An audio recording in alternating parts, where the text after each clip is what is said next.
இப்ப திமுக IT wing ஒரு நபரை வந்து அரெஸ்ட் பண்ணியிருக்காங்க. அதாவது அவர் ஹேண்டிகேப்டா இருக்காரு. அவரை அரெஸ்ட் பண்ணிட்டாங்கன்னு சொல்லி இப்ப சமூக வலைதளங்கள்ல இது வந்து அதிகாரத்தின் உச்சம் அப்படின்ற மாதிரி எல்லாம் சொல்றாங்க. இதை எப்படி பாக்குறீங்க? மீடியாவை ஃபுல்லா கண்ட்ரோல் பண்ணணும், நரேட்டிவை ஃபுல்லா கண்ட்ரோல் பண்ணணும், ரொம்ப ஓவர் எக்ஸ்ட்ரீமா போகக்கூடாது. நீங்க ஒருத்தனை அரெஸ்ட் பண்ணுவதன் மூலமா உங்களுக்கு எதிரான வாய்ஸை நீங்க ஸ்டாப் பண்ண முடியாது.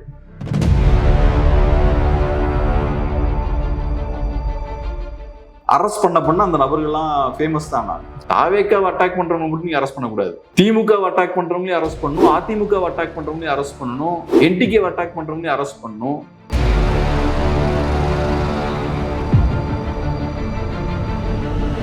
மோடி அவர்களுக்கு பண்ண அதே விஷயத்தான் இங்கேயும் பண்றாங்க. அவர் என்ன யோசிப்பாரு, தப்புகள் இருந்தா என் கண்ணில் கொண்டு வாங்க, என் அட்டென்ஷனுக்கு கொண்டு வாங்கன்னு அவர் யோசிப்பாரு. நான் படுற பிரச்சனைகள், நான் படுற கஷ்டங்களை முதல்வர்கிட்ட எடுத்துட்டு போகணும்னு தான் மக்கள் யோசிப்பாங்க. அதை நீங்க அங்க போய் முதல்வர்கிட்ட போய் சேராம அதை நீங்க தடுக்கிறீங்கன்னா இன்னும் மக்களுக்கு கோவம் தான் வரும்.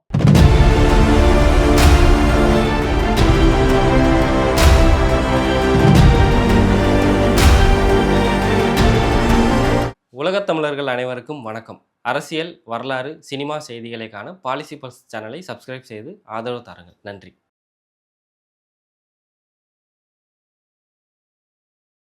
இப்ப திமுக ஐடி விங் ஒரு நபரை வந்து அரெஸ்ட் பண்ணியிருக்காங்க. அதாவது அவர் ஹேண்டிகேப்டா இருக்காரு. அவர் அரெஸ்ட் பண்ணிட்டாங்கன்னு சொல்லி இப்ப சமூக வலைதளங்கள்ல இது வந்து அதிகாரத்தின் உச்சம் அப்படின்ற மாதிரி எல்லாம் சொல்றாங்க. இதை எப்படி பாக்குறீங்க? தாவேக்காவை பொறுத்தளவுல மீடியாவை ஃபுல்லா கண்ட்ரோல் பண்ணணும், நரேட்டிவை ஃபுல்லா கண்ட்ரோல் பண்ணணும், ரொம்ப ஓவர் எக்ஸ்ட்ரீமா போகக்கூடாது. திமுகவும் அதே தவிர தான் பண்ணாங்க. ஓவர் எக்ஸ்ட்ரீமா போனாங்க. சில பேரை தொடர்ச்சியா அரெஸ்ட் பண்ணிக்கிட்டே இருந்தாங்க. இன்ஃபேக்ட் அவங்க அரெஸ்ட் பண்ண அந்த நபர்கள்லாம் ஃபேமஸ் தான். நீங்க தேவையில்லாம இன்னைக்கு இருக்கக்கூடிய ஐடி உலகத்துல, இன்னைக்கு இருக்கக்கூடிய இந்த சோசியல் மீடியா யுகத்துல நீங்க ஒருத்தனை அரெஸ்ட் பண்ணுவதன் மூலமா உங்களுக்கு எதிரான வாய்ஸை நீங்க ஸ்டாப் பண்ண முடியாது, கண்ட்ரோல் பண்ண முடியாது. அப்படிலாம் நீங்க பண்ணீங்கன்னா நீங்க அரெஸ்ட் பண்ண ஒருத்தனை ஃபேமஸ் தான் ஆக்கி விடுவீங்க. இது வரைக்கும் நான் பார்த்த அளவுல லாஸ்ட் 5 இயர்ஸ்ல யாரெல்லாம் அரெஸ்ட் பண்ணிருக்காங்களோ அவங்க எல்லாமே ஃபேமஸ் தான் இருக்காங்க. உண்மை அது. நீங்க யோசிச்சு பாருங்க, யாரெல்லாம் அரெஸ்ட் பண்ணாங்களோ அவங்க எல்லாத்துக்கும் உங்களால மைலேஜ் தான் கிடைச்சிருக்கு. ஸோ அதனால அரசுகள் ஒரு விதமான ஒரு டாலரன்ஸை கிரியேட் பண்ணிக்கணும். அரசு அப்படின்ற அந்த இயந்திரத்தை நீங்க நிர்வாகம் பண்றீங்கன்னா, நிர்வகிக்கிறீங்கன்னா உங்களுக்கு எதிராக நிறைய விமர்சனங்கள் வரதான் செய்யும். இவங்க அரசு சரியா நிர்வாகம் பண்ணல, செய்ய வேண்டிய வேலைகளை சரியா பண்ணல, ஏகப்பட்ட விமர்சனங்கள் வைப்பாங்க. சிலவங்க தரந்தாழ்ந்து பர்சனலாகவும் வைப்பாங்க. ரொம்ப எக்ஸ்ட்ரீமா போறாங்க, தவறா இருக்காங்கன்னா நீங்க சில நடவடிக்கைகள் எடுக்கலாம். ஆனா என்ன விமர்சிச்சாலே நான் கடுமையா நடவடிக்கை எடுப்பேன் அப்படின்னு அந்த இடத்துக்கு போறது இருக்குல்ல, அது கரெக்டான விஷயம் கிடையாது. இன்ஃபேக்ட் திமுக அந்த தப்பை பண்ணாங்க. அதே தப்பை இவங்களும் இப்ப பண்ற மாதிரிதான் தெரியுது சில நேரங்கள்ல. அதெல்லாம் பண்ண வேண்டிய அவசியம் இல்லை. இப்ப முக்தார் அரெஸ்ட் பண்ணாங்க, நம்மளே சொல்றோம் அதுல அது ஏன்னா அவங்க பர்சனல் லெவல்ல ரொம்ப மோசமா அட்டாக் பண்ணனால ஓகே. ஆனா அப்படி நீங்க அந்த மாதிரி பர்சனல் லெவல்ல அட்டாக் பண்றது தப்புன்ற ஒரு யார்ட்ஸ்டிக் வைக்கிறீங்கன்னா அது மற்றவங்களுக்கும் அப்ளை ஆகும். தாவேக்காவை அட்டாக் பண்றவங்க மட்டும் நீங்க அரெஸ்ட் பண்ணக்கூடாது. திமுகவை அட்டாக் பண்றவங்களையும் அரெஸ்ட் பண்ணணும், அதிமுகவை அட்டாக் பண்றவங்களையும் அரெஸ்ட் பண்ணணும், என்டிகேவை அட்டாக் பண்றவங்களையும் அரெஸ்ட் பண்ணணும். இப்ப இதே சீமான் அவர்களுக்கு எதிராக எவ்வளவு பர்சனல் அட்டாக்ஸ் எல்லாம் பண்றாங்க, அங்க எதுவும் நடவடிக்கை எடுத்த மாதிரி இல்லையே.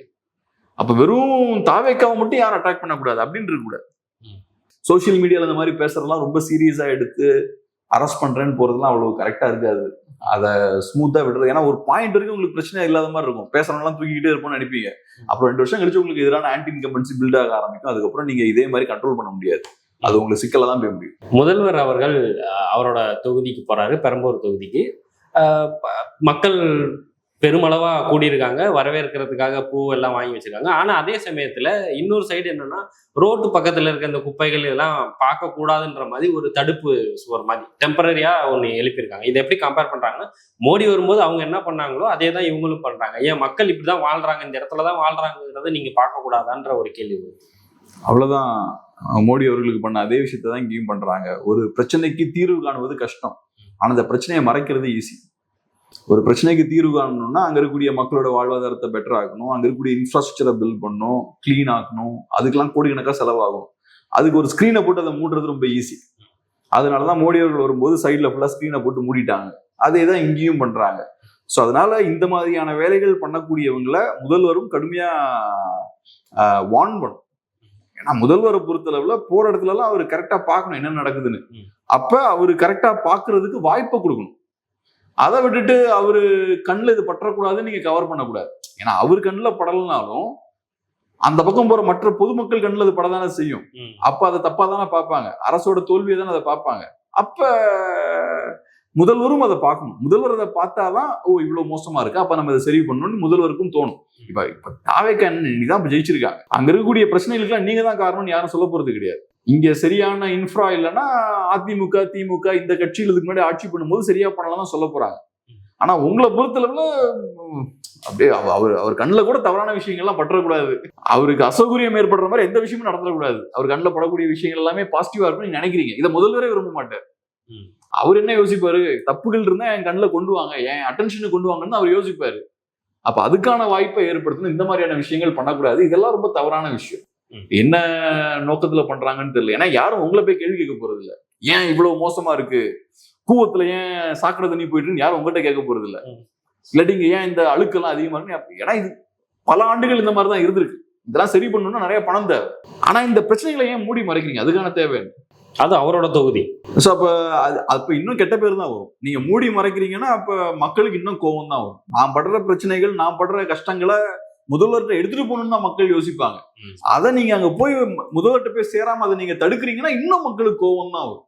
அது இன்னும் தவறாதான் போய் முடியும். விஜய் அவர்கள் ரீசெண்டா பேசும்போது இது மாதிரி லஞ்சம் கேட்டாங்கன்னா நீங்க கொடுக்காதீங்க, இது விஜய் ஆச்சு, விஜய் ஆச்சு, எங்களோட அண்ணன் ஆச்சு அப்படின்னு சொல்லுங்க அப்படின்ற மாதிரி சொல்றாரு. ஆக்சுவலா இந்த ஸ்டேட்மெண்ட் வந்து கரெக்டா? இப்ப லஞ்சம் கேட்டா கொடுக்காதீங்க அப்படின்னு சொல்றதுக்கு நீங்க பவர்ல இருக்க வேண்டிய அவசியம் இல்லை. அது திமுக ஆட்சியிலே நீங்க பண்ணலாம். லஞ்சம் கேட்டா கொடுக்காதீங்க அப்படின்னு நீங்க சொல்லிட்டீங்கன்னா முடிஞ்சு போச்சு. திமுக ஆட்சியிலே யாரும் இப்ப லஞ்சம் கேட்கும் போது கொடுக்க மாட்டாங்க. அதுக்கு எதுக்கு அரசியல் மாற்றம்? அரசியல் மாற்றம் எதுக்கு மக்கள் எதிர்பார்த்தாங்கன்னா, நீங்க களத்துல நிர்வாக ரீதியா நிறைய மாற்றத்தை கொண்டு வருவீங்க, சமூக ரீதியா நிறைய மாற்றம் கொண்டு வருவீங்கன்னா அரசியல் ரீதியா மாற்றத்தை மக்கள் எதிர்பார்க்கறாங்க. அப்ப நீங்க வந்துகிட்டு உங்ககிட்ட மக்கள் ஒரு வேலையை கொடுத்துருக்காங்க, களத்துல மாற்றத்தை ஏற்படுத்துங்க, லஞ்சத்தை ஒழிங்க. நீங்க என்ன பண்றீங்க, அந்த வேலையை திரும்ப மக்கள்கிட்டே கொடுக்குறீங்க. மக்கள் எப்படி பண்ண முடியும்? இப்ப டாஸ்மாக்ல 10 ரூபாய் கேட்கறாங்க, ஒரு 4 பேர் சண்டை போடுவாங்க, இன்னொரு 40 பேர் கொடுத்துட்டு போயிட்டே இருக்காங்க. அப்புறம் அந்த 4 பேர் எக்ஸ்ட்ரா பிரச்சனை கொடுத்தா அடிச்சு தூக்கி வெளில போட்டுருவாங்க. மக்களுக்கு இந்த அசௌகரியத்தை ஏன் ஏற்படுத்துறீங்க? நீங்க சொன்னது என்ன, நான் வந்து எல்லாத்தையும் சரி பண்ணிடுவேன். சரி பண்ணுங்க, மக்கள் கொடுக்காதீங்க நீங்க சொல்லாதீங்க, அதை சரி பண்ணுங்க. கேரளா மீடியால போடுறாங்க, இப்போ பார்டர் போஸ்ட்ல வந்து போலீஸ் வந்து லஞ்சம் வாங்குறாங்க அப்படின்னு சொல்லி கேரளாவில் நியூஸா போட்டு போயிட்டு இருக்கு. இப்ப நீங்க லஞ்சம் வாங்குறதெல்லாம் டக்குனு ஸ்டாப் பண்றதுலாம் கஷ்டம். அரசு ஊழியர்களோட சேலரி ஸ்கேல்லாம் பாத்தீங்கன்னா ஒன்றும் பெரிய இதெல்லாம் இருக்காது. அப்படி இருக்கும்போது இன்னைக்கு நிறைய அரசு ஊழியர்கள் எல்லாம் பார்த்தீங்கன்னா பெரிய லெவல்ல சொகுசான வாழ்க்கையை வாழ்றாங்க, பெரிய பெரிய வீடுகள்லாம் வச்சிருக்காங்க. அவங்களுக்கு கிடைக்கக்கூடிய சம்பளத்தை வச்சு நீங்க அதெல்லாம் வாங்க முடியாது. பெரிய அதிகாரிகளுக்கே 1 லட்சம் அந்த மாதிரி தான் சம்பளம் இருக்கும். ஆக்சுவல் பேன்னு பாத்தீங்கன்னா அவங்க கோடிக்கணக்கா பெரிய பெரிய ஒர்த்தான வீடுகள்லாம் வச்சிருக்காங்க, ப்ராப்பர்ட்டிஸ்லாம் வச்சிருக்காங்க. ஸோ நேச்சுரலா அந்த பணம் எங்க இருந்து வரும்? ஸோ அப்ப நீங்க இப்ப திடீர்னு இதெல்லாம் ஸ்டாப் பண்ணணும்னு நினைச்சீங்கன்னா பண்ண முடியாது. அதுல நிறைய சிக்கல்கள்லாம் இருக்கு. அதை நிஜமாவே நீங்க ஸ்டாப் பண்ணணும்னா அதுக்கு நீங்க பெரிய எஃபோர்ட் போட்டு நீங்க அதை ஸ்டாப் பண்ணணும். அதை நீங்க பண்ணியாச்சுன்னா அதுக்கப்புறம் வேற சில சிக்கல்கள்லாம் வரும். பொலிட்டிக்ஸும் அதுல கனெக்ட் ஆகி தான் இருக்கும். எண்ட் ஆஃப் த டே இப்ப நீங்க ஓட்டு வாங்குறது நீங்க காசு கொடுத்தா ஓட்டு வாங்குறீங்க. உங்க கட்சிக்காரங்களே ஓப்பனா சொல்றாங்களே, தாவேக்காரங்க காசு கொடுத்தாங்க, பக்கத்து தொகுதியில கொடுத்தாங்க அப்படின்லாம் சொல்றாங்களே. அப்ப நீங்க எப்படி முழுமையா நீங்க கரப்ஷன் ஒழிக்க முடியும்? ரெண்டாவது நீங்க விஜயபாஸ்கரை உள்ள கொண்டு வரீங்க, செங்கோட்டையனை உள்ள கொண்டு வரீங்க, அங்கிருந்து வரக்கூடிய எம்எல்ஏஸை உள்ள கொண்டு வரீங்க. அப்புறம் இவங்கெல்லாம் என்ன பண்ணுவாங்க வந்தா? ஸோ அதனால கரப்ஷனை ஒழிக்கிறதுன்றது சாதாரண விஷயம் கிடையாது. அதை ஒழிக்கணும்னா ஸ்டெப் பை ஸ்டெப்பா ஒழிக்கணும். ஆனா குறைந்தபட்சம் அரசு ப்ரோஆக்டிவான ரோல் பிளே பண்ணும். வெறுமனே நரேட்டிவ் செட் பண்றதை விட்டுக்கிட்டு நாங்க கரப்ஷனை ஒழிச்சிட்டோம், அதை ஒழிச்சிட்டேன், சும்மா இந்த மாதிரி சொல்றதை விட்டுட்டு ஆக்சுவலா சில துறைகள்ல சில விஷயங்கள் கரெக்டா நீங்க பண்ணலாம். சில விஷயங்கள் சாத்தியம் உங்களுக்கு. நான் கேள்விப்பட்டது என்னன்னா, பெரிய லெவல்ல சில இடங்கள்ல கரப்ஷன் கம்மியா இருக்கு நான் கேள்விப்பட்டேன். குறிப்பா பொலிட்டிக்கல் கரப்ஷன் கம்மியா இருக்கு. அரசியல்வாதிகள் பெரிய லெவல்ல பணத்தை வாங்குறது இல்ல இப்ப. ஆனா அரசு அதிகாரிகள் காசு வாங்கிட்டு தான் இருக்காங்கன்னு சொல்றாங்க. பொலிட்டிக்கல் லெவல்ல கரப்ஷன் ஏன் கம்மியாகுதுன்னா இன்னும் தெரியாது உங்களுக்கு என்னென்ன இருக்குன்னு. ஆமா, அது போக போக நமக்கு தெரியும். பட் சில பேருக்கு நல்ல இன்டென்ஷனும் இருக்கலாம். சில பேர் நிஜமாவே கரப்ஷனை ஒழிக்கணும்னு நினைக்கலாம். அப்படி ஒழிச்சாங்கன்னா நல்லதுதான். சோ இது அரசோட வேலை. நீங்க இதை மக்கள் கிட்ட கொடுக்க கூடாது. நீங்க தான் அதை மேல இருந்து ஒழிக்கணும். அதை அவங்களாம் உங்க எம்ப்ளாயிஸ் தானே. இதெல்லாம் மானிட்டர் பண்ண முடியாதா என்ன?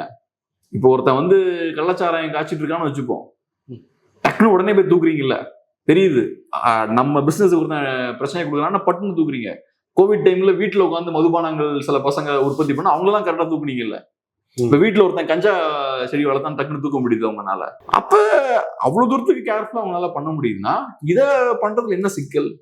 எல்லா இடத்துலயும் சிசிடிவி கேமராலாம் வச்சுக்கிட்டு டிரான்ஸ்பரண்டா நீங்க பண்ணணும், மாற்றங்களை டஃபா டீல் பண்ண முடிஞ்சு போச்சு. அதுல என்ன பெரிய சிக்கல் உங்களுக்கு? பல தகவல்கள் பேசியிருக்கோம். உங்க நேரத்துக்கு பதிலுக்கும் ரொம்ப நன்றி. நன்றி.